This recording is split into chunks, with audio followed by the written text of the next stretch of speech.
Everyone, now imagine you are the boss and I am your secretary. Okay, so boss, it's a time to have an interview with a young man. He is now waiting for you in the meeting room. Okay, when you enter the room, you can see this young man sitting like this 4 ways. Which one do you prefer, or which one do you think is the most appropriate sitting posture? If you want to choose number 1, can you raise your hand? Number 2, 3, or 4? Number 4. Okay, good. It seems like most of you choose number 4 as the most appropriate sitting posture, and that's correct. And later we'll tell you why the other 3 are not the most appropriate ones. According to the survey you took before, there are 60% of students in your class strongly agree that business manners are important for a student who majors in business. And the other 40% also think it's important for you to know business manners. However, there's only 10% plus 30% of you think it's easy to gather information about business manners in college. So today we'll talk about business manners, and we will especially focus on the parts that interest you the most.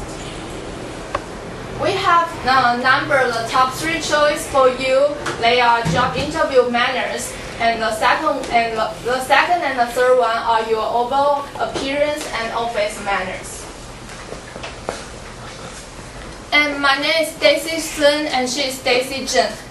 In addition to the audience analysis, we have read several books related to this topic, and we also searched some websites about business manners. And then we went to a speech which is delivered by the chief of International Manners Association in Taiwan, and she is also the author of one of our references.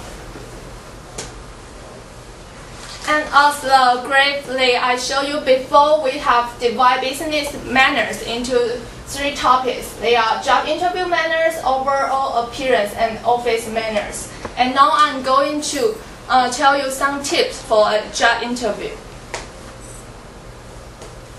And we also divided into 3 parts. That's before interviews, during interviews, and after interviews.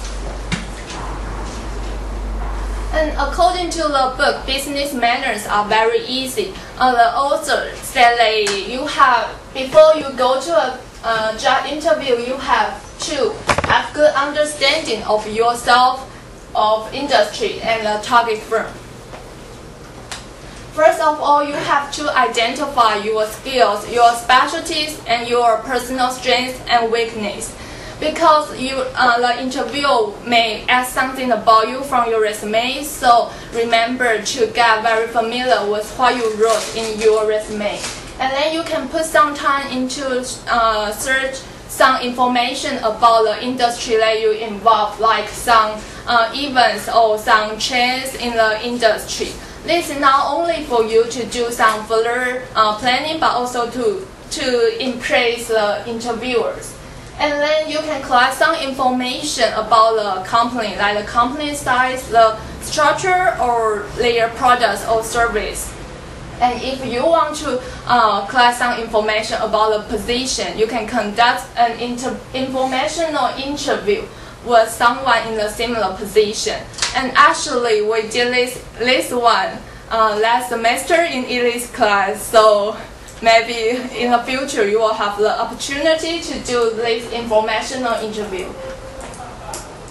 And after you got prepared, you go to an interview, and during interviews there's a rule called the first 10 seconds. This rule tells us your professionalism, your social class, and your intelligence will be prejudged in the first 10 seconds of an interview. Maybe some of you will say that, oh, it's unfair, but it's the truth, and it's the way that things gonna happen. So we know that first impression is very important. And the interviewer always focus on the way that you are dressed, so later will tell you how to dress professionally. And they also focus on the level of eye contact that you maintain and your body language. So please remember to maintain a good eye contact and appropriate body language to show you are confident, you are reliable, or you are responsible. And there are more things you should notice. Do not be late for your interview. You can go to a company earlier and release your tension or just get familiar with the surroundings. But do not be late. Imagine that you are late for an interview and you go to your office in a rush, then you keep saying that, oh, I'm sorry, because of blah blah blah. I can tell you that you totally ruined the first 10 seconds. Yeah, so do not be late.